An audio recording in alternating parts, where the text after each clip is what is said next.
Have you ever found yourself sitting on your couch, maybe, clutching a bowl of popcorn just a little too tightly, absolutely shouting at your television screen Oh, Casso. because some game show contestant just couldn't guess a seemingly obvious word? You are sitting there completely exasperated, yelling, "It's a toaster! How do you not get toasters from hot bread device?" It is a universally humbling human experience. Yeah. I mean, we all sit in the comfort of our living rooms completely convinced we'd be linguistic geniuses under those studio lights. Oh, I'm positive I would sweep the board. Right, of course. But today we are diving deep into the absolute masterclass of that exact feeling, that specific tension between what your brain knows and what your mouth can actually communicate. We're looking at the iconic game show franchise, Pyramid. It's absolute classic. It really is. And we have got a massive stack of source material today, primarily a really highly detailed Wikipedia article that tracks this show literally from its inception in the early 1970s all the way to its modern iterations. Which, when you look at the timeline, is a surprisingly sprawling and fascinating history for what is fundamentally a very simple parlor game. Right. And that is our mission for this deep dive. We want to uncover how a simple word association concept, birthed in the era of shag carpets and bell-bottoms, evolved into a global television juggernaut. Yeah. We're talking about a franchise that secured 9 daytime Emmys and survived over 50 years of shifting pop culture, desperate network panics, and totally changing audience tastes. So, grab your imaginary buzzer. Okay, let's unpack this. To really understand the longevity, we have to look at the engine of the show itself, because the mechanics of Pyramid are just, they're a masterclass in behavioral game design. They really are. The core concept is ingeniously simple, almost entirely stripping away the trivia aspect of most game shows. You have 2 teams, and each team pairs an everyday contestant with a celebrity. Right. And they are seated in front of this massive, imposing, pyramid-shaped board containing 6 categories. And those categories always have those slightly punny wordplay titles. Like, if the category on the board is called playing footsie, the hidden theme the players are actually going to be dealing with is things you do with your feet. Precisely. And the gameplay loop creates an immediate pressure cooker. One person sees a list of mystery words or phrases belonging to that category, and they have to describe them to their teammate. But here is the kicker and the source of all that living room shouting. They usually only have 30 seconds to get through up to 7 words. Which is incredibly fast. It's so fast. If you actually break down that math, 30 seconds for 7 words is roughly 4 seconds a word. Wow. That includes the time it takes to read the word, formulate a clue, speak the clue, have the partner process it, guess, and for you to confirm it. And you can't just blurt out whatever comes to mind either. The rules for the clue giver are incredibly strict. You cannot use any part of the answer in your clue. Right. So if the word is height, you can't say how high something is. And you have to pivot instantly. If you accidentally say high, that word is disqualified. Exactly. But famously, the hardest rule is that you cannot use gestures. Which is so funny to me because the source points out that the gesture rule wasn't actually there from the very beginning. Oh, really? Yeah, gestures were totally permitted until 1974. Right. The creators initially thought of it as like a hybrid communication game, but they quickly realized that allowing gestures broke the core tension they were trying to build. It led to some amazing rule breaking later on, though.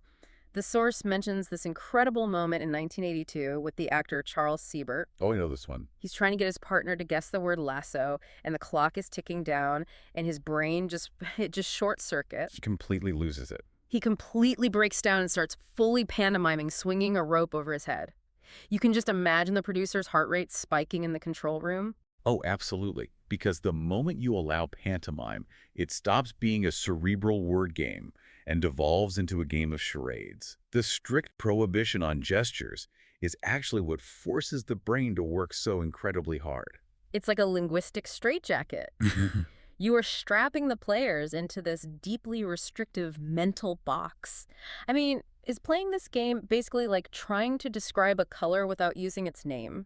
That's a great way to put it. You know what it is? Your brain sees it perfectly. But the most obvious tools to communicate it have been surgically removed. If you're listening to this right now, just try to think of how you would describe a mirror to someone without using the words shiny, glass, or reflection. It is incredibly frustrating. It really is. But what's fascinating here is that the restriction itself is the secret sauce of the entire franchise. From a cognitive science perspective, when you take away the easy, direct paths of communication, the obvious synonyms, the physical gestures, you force the brain's lexical retrieval system into overdrive. Right, you have to find another way around. Exactly. Players have to use creative lateral thinking. You have to find the side doors to a concept. That lateral thinking is what makes the game endlessly watchable. As a viewer, you're not just waiting to see if they know a trivia fact. Oh no, not at all. You are marveling at the weird, convoluted, often hilarious paths the human brain takes to get to an answer under severe stress. So if that main game is a pressure cooker, the bonus round, the legendary winner's circle, is basically a linguistic minefield. Oh, totally. You win the main game, you go to the winner's circle, the clock is now 60 seconds. You still have 6 categories, but the mechanics are entirely inverted. Yes, and this inversion is brilliant game design. Instead of guessing the words within a category, the clue giver is shown the broad category itself, and they have to list specific things that belong to it to get their partner to guess the category title. The source gives a perfect example of this. If the hidden category is things that clean, the clue giver has to start listing items. They might say soap, a vacuum, or a maid's broom, and they just keep rattling them off, hoping your partner connects the dots and yells out, things that clean. But the guardrails in the winner's circle are brutally strict. You cannot use a direct synonym. You can't use any part of the keyword. And, perhaps most difficult for the human brain to process in real time, you cannot use descriptive prepositional phrases or adverbs unless the category implicitly allows it. Wait, explain that prepositional phrase rule, because reading the source, that seems like the #1 reason people lose. Oh, it absolutely is. So, if the category is where you keep your keys, you're allowed to say in my pocket or on a table because the category explicitly asks for a location. Okay, that makes sense. Right, a prepositional phrase like in my or on a fits the logic. But if the category is just things that are shiny, you cannot say on a car bumper. Oh, wow. Yeah, you have to just list the nouns. A mirror, a diamond, chrome. It requires an unbelievable amount of mental discipline to stop yourself from speaking in natural descriptive sentences. Because giving an illegal clue instantly removes that category from play, which costs the contestant the top prize. Yep, it's over. The tension is incredible because the stakes are completely binary. One slip of the tongue, one rogue preposition, and the money is gone. Coof. To add a little texture to the main game before you even get to that point, they also sprinkled in these incredible in-game bonuses over the years. Like in the 70s, they had the Big 7. By 1982, they introduced the Mystery 7, where a bonus prize was hidden behind a category. Right. And then there is my personal favorite piece of game show math, the 7-Eleven bonus, introduced in 1983. The 7-Eleven is a fascinating psychological experiment inserted right into the middle of the show. It really is. If a team uncovered this hidden 7-Eleven bonus in the first game, they had a choice. They could play the category for a guaranteed $50 cash per word solved. Which was decent money back then. Yeah. Or they could risk it all, go for all 7 words in the 30 seconds, and win $1,100. It's this tiny microdrama right in the middle of the episode. Do you take the guaranteed lunch money, or do you swing for the fences? It gives the audience a miniature climax before they even get to the winner's circle. It breaks up the pacing perfectly. But having this perfect high-tension engine isn't enough to keep a show on the air for 50 years. To keep people watching that same engine for decades, the networks realized they had to continually up the fuel. They did. Which brings us to the ridiculous inflation of the prize money and really the arms race of daytime television. Right. Well, to understand that escalation, we have to look at the origins. Television producer Bob Stewart originally developed a pilot called Cash on the Line. That pilot didn't sell, but he knew the core mechanics were solid. He had the formula. He did. He retooled the format, and on March 26, 1973, it debuted on CBS as the $10,000 Pyramid. And we cannot talk about Pyramid without talking about the face of the franchise, the legendary Dick Clark. He hosted that network daytime version from 1973 all the way to 1980. He was the absolute anchor of that show. And the show was an absolute tank in the ratings. The source notes a crazy detail. It even sustained its high ratings when episodes were preempted or delayed by the massive Watergate hearings. Which is wild to think about. Think about the cultural context of that. The political scandal of the century is unfolding live on television, the government is in crisis, and people are still making sure they tune in to see if someone can guess types of cheese in 30 seconds. It speaks perfectly to the kind of escapism daytime game shows provided in the 1970s.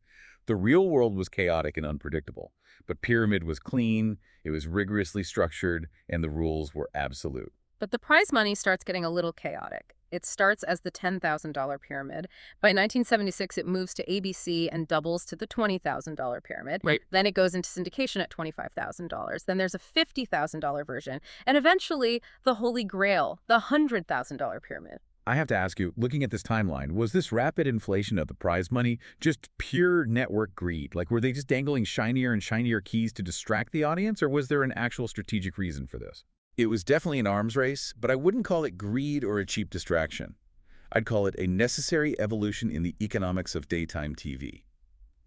First, you have to understand syndication. Okay. When a show is syndicated, it's not being broadcast by one central network. It's being sold show by show directly to local TV stations across the country. Which means it can actually be far more profitable because you are in hundreds of individual markets. Exactly.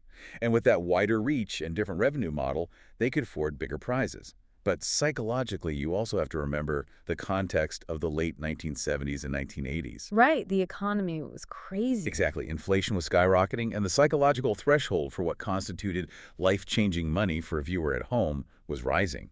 $10,000 in 1973 was incredible, but by the mid-80s, viewers needed to see much higher stakes to feel that same level of vicarious, heart-pounding thrill. You needed a bigger explosion to get the same gasp from the audience. That's a great way to put it, and the strategy paid off brilliantly. The underlying game was so mathematically strong that the escalating prizes didn't feel like a gimmick. They just elevated the inherent drama of the mechanics. Yeah. It's why the franchise won 9 Daytime Emmys for Outstanding Game Show. To put that in perspective, they are second only to Jeopardy, which is won 13. Pyramid is undisputed daytime royalty. That's true, but keeping that royalty alive through the late 90s and into the 2000s required more than just throwing more cash at the contestants. Right. The TV landscape was fracturing, and the source details some absolutely wild, failed mutations of the format as networks scrambled to keep it relevant. Well, television formats are essentially living organisms. They have to adapt to their changing environment or they go extinct. And in the late 90s, the television environment was getting incredibly weird and highly competitive. The source lists some pilots that sound like fever dreams. In late 1996, Sony Pictures Television tried a pilot hosted by Mark L. Wahlberg, and they completely bloated the format. Oh, this was a disaster. Instead of the classic intimacy of 2 celebrities and 2 contestants, they crammed in 6 celebrities, assigning each one to a different main game subject. It's just too much. Then the very next year, they tried it again with Chuck Woolery, keeping that same 6-celebrity motif. Which fundamentally dilutes the entire appeal of the original format. The magic of Pyramid is the intimacy. It's the mind meld between 2 specific people trying to get on the same wavelength.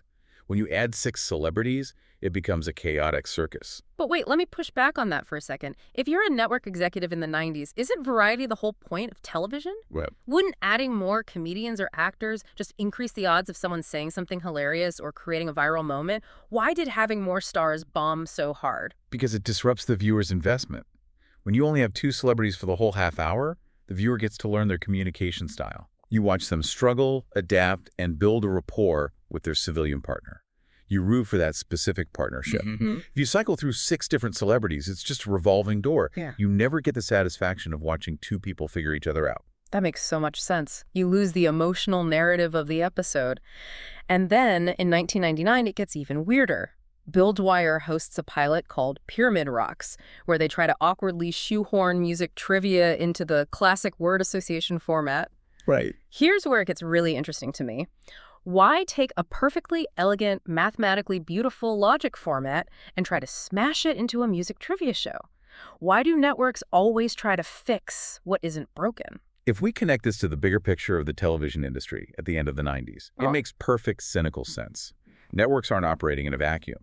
Sony had just seen massive demographic shifting success with Rock and Roll Jeopardy on VH1. Oh, of course. They saw that music-themed trivia was hitting a younger, highly coveted audience. So the executive logic is purely formulaic. Right. We own the rights to Pyramid. Let's sprinkle some of that Rock and Roll Jeopardy magic dust on it and see if we can capture that same youth market. Ah, so it's format Frankensteining? They're just taking the shiny pieces of different hits and clumsily stitching them together, hoping it comes alive. Precisely. And it fails because a viewer tuning in for a logic puzzle doesn't necessarily care about music trivia, and vice versa. It fundamentally misunderstood why the original game was fun. Right. But while they were failing to reinvent the game, there was another massive tectonic shift happening in daytime TV that was forcing Pyramid back to the drawing board.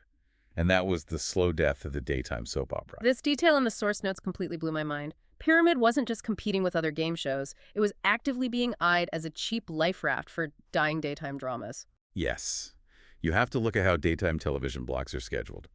In April 2009, CBS canceled the legendary soap opera Guiding Light after a 72-year run across radio and television. Wow. Suddenly, the network has a massive gaping hole in its daily schedule, and Pyramid was put into deep consideration as a replacement.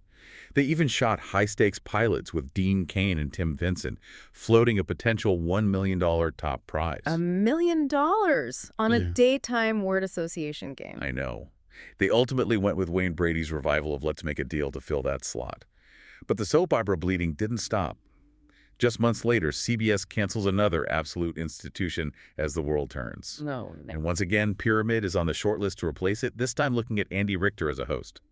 The networks were desperate because game shows are relatively cheap to produce, they can be filmed in massive batches, and they provide reliable daily programming to fill the massive voids left by these expensive, dying soap operas. It's wild to think of Pyramid as the eternal understudy, just waiting in the wings for these massive soap opera tragedies to occur. It really is. But it eventually found its footing again, and surprisingly not in daytime, but in prime time.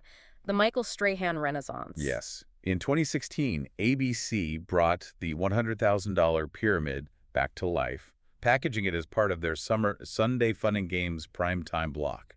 And it was a massive hit. It actually returned the show to its aesthetic roots, originally taping in New York City just like the 1970s version. Yeah, the nostalgia factor was huge. Strahan brought this incredibly warm, modern energy to it. But you can also trace recent world history through its production notes in the source. Season 5 had to implement massive COVID-19 protocols. They completely eliminated the studio audience. Right. The crew was entirely in PPE, mandatory temperature checks. And then for Season 6, they packed up and moved the whole production from New York back to Los Angeles. And its endurance is staggering. The source confirms that the show was renewed for an 8th season, which just premiered very recently on March 9, 2025. Over 50 years later, that pyramid is still standing. And it isn't just standing in America. One of the most fascinating aspects of this source is how this format achieved absolute global domination. We're talking about a television export that crossed borders and languages seamlessly. Which makes total sense when you think about the underlying mechanics. Yeah. At its core, it isn't reliant on American pop culture trivia. It is just about the mechanics of language. Yeah. Every single culture on Earth has words, synonyms, categories, and the shared frustration of trying to communicate them. The international list is amazing. The UK had the Pyramid Game, hosted by Steve Jones in the 80s. Germany had Die Pyramid, hosted by Dieter Thomas Heck, and that ran for 15 years. Wow. There were wildly successful versions in Australia, Chile, Indonesia, Egypt, and even Vietnam. But as this format was effortlessly traveling the globe and translating into all these different languages, there was one frontier that proved surprisingly difficult to conquer: the American living room. The home board games. This is one of the most revealing footnotes in the show's entire history because of what it says about human behavior. So, Milton Bradley releases the first home board game version of the $10,000 Pyramid in 1974. Over the years, they release 8 different editions, diligently updating the title on the box to match the TV show's inflation: $20,000, $50,000. Right. But the designers ran into a massive dilemma. The creators realized they had to fundamentally change the rules of the board game's winner's circle. They literally could not mirror the TV show's mechanics. Right. And the reason why is a perfect case study in the psychology of play. Think about the television environment. A contestant plays the winner's circle exactly once. Right. They are under intense studio lights, they have no idea what the categories are beforehand, and there is a ticking clock. But a board game is played over and over on a living room table. If the winner's circle cards worked exactly like the show, where one player has to guess the category, things that are shiny, players would simply memorize the physical cards after a few playthroughs. They would completely break the game. To me, it's like watching a modern video game speedrunner who just completely breaks the mechanics of a game. It's like, Even in the 70s, you couldn't trust people not to game the system in their own living rooms. No, you couldn't. It's like watching a magician. On television, you only see the magic trick performed once, so the illusion is perfect and you're amazed. But when you buy the board game, you're bringing the trick into your living room where you can inspect the hat, look up the sleeves, and do it 20 times in a row. Exactly. The game designers had to build a version of the trick that worked even when people knew how it was done. So in those early games, they changed the board game's end game to just be another round of the main game. This raises an important question about game design and adaptation. When you adapt a high-stakes television experience for the relaxed environment of a living room, you fundamentally change human behavior. The TV version relies entirely on the pressure of the studio to prevent cheating. The lights, the live audience, the massive cash prize on the line. That immense pressure prevents players from stopping to memorize patterns. But the home version is relaxed. It requires structural guardrails against human nature. Which they didn't figure out right away. No, it wasn't until the Cardinal Games release, much later in 1986, that they finally figured out a way to include the actual winner's circle format by providing a massive, varied booklet of categories to prevent instant memorization. It's just so funny that the biggest threat to the pyramid board game wasn't that the linguistic puzzles were too hard, but that human beings are just too exceptionally good at finding shortcuts when they're comfortable. So true. So we've gone from Bob Stewart's unsold Cash on the Line pilot in the early 70s through the iconic Dick Clark era. We survived the failed 6 celebrity mutations and Frankenstein music trivia pilots of the 90s, weathered a global pandemic with Michael Strahan, and exported the pure mechanics of language to dozens of countries around the world. So what does this all mean? I think it means that stripped of all the bright lights, the revolving door of celebrity guests, and the constantly escalating prize money, Pyramid is enduring because it taps into something deeply fundamental about how we interact. It is a testament to the chaotic, frustrating, but ultimately beautiful nature of human communication. Which leaves us with a final thought for you to chew on today. We live in an era of infinite digital distraction. We have incredibly high-definition graphics, complex branching video game narratives, and endlessly scrolling algorithmic social media feeds designed to hack our attention. But isn't it incredible that one of the most enduring, most universally successful forms of entertainment is just watching two human beings desperately trying to understand each other before clock runs out? It really makes you think. It makes you think about how often we struggle to accurately communicate our own thoughts and feelings in daily life, and we don't even have $100,000 on the line. Think about that the next time you find yourself struggling to describe a toaster.